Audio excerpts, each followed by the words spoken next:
By the way, we have Fritzy, who is our resident comedian. I heard. And he did Caroline's. Really? Bit of a stretch to call it comedian, but I appreciate that. Wow, that's very humble. Fritzy, where are you? Stand up.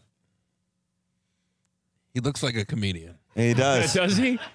I could have picked him out of a lineup. Okay, Guys with 6 jokes and a nice shirt. Wow. so Fritzy gets second time he's ever done stand-up. He goes to Caroline's. Really? Wow. See? And then he did the Comedy Store in L.A. after that. Now, not that he earned it. Sure. Definitely not. Very blessed. No. Sandler helped him get in to the Comedy Store. He won't be back. And then Caroline's. What was Sandler's recommendation to you, like, Fritzy? Like, hey, I know this guy. He's never done comedy. Can you give him a shot? Yeah.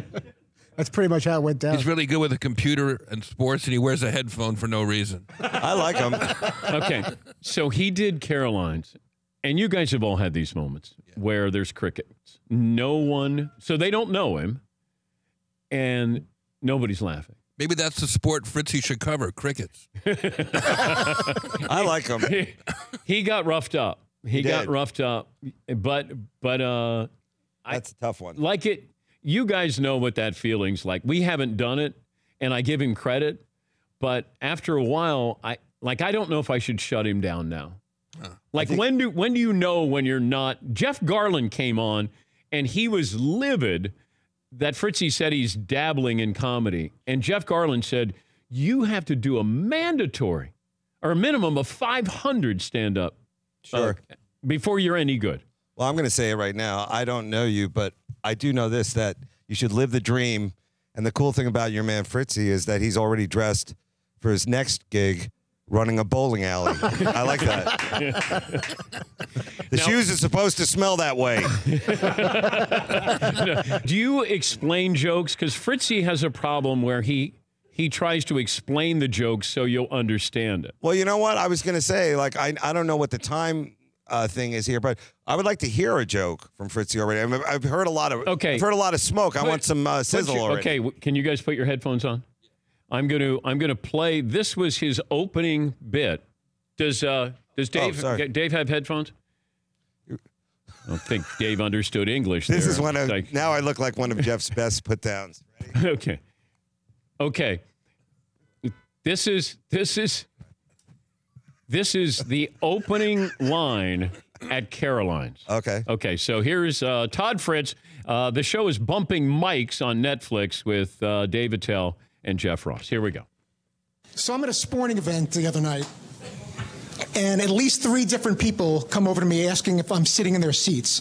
So I don't know if it's if you guys ever deal with this, if you go to a concert, a sporting event, how difficult is to find seats at a concert or a sporting event. Think about it. It's got all the information you need right there on the ticket. Section, row, seat number. Section, row, seat number. It's really, really not that complicated. I got these people coming over to me and saying, I think we're in the same seat. Not only are they not in my seats, they're all the way on the other side of the arena. They couldn't have been further from where I'm at. So I don't understand. Section, row, seat. Let's get it together. Wow, just, some people you really cornered the usher market. That was the first joke out? Okay, that's the entire bit. I feel like you're still in the audience. Trying to find your seat.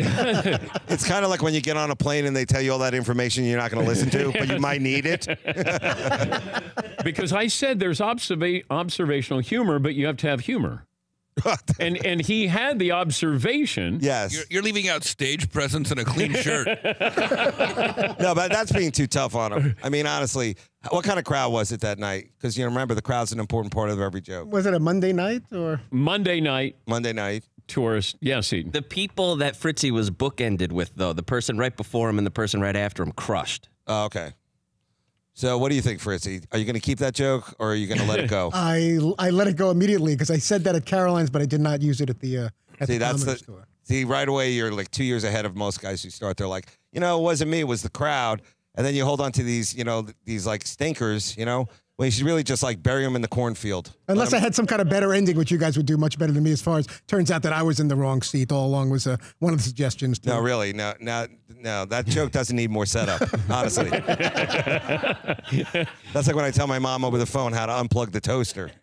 You just have to stay in the moment, Fritzy. And like Dave, that outfit makes a statement. What is it?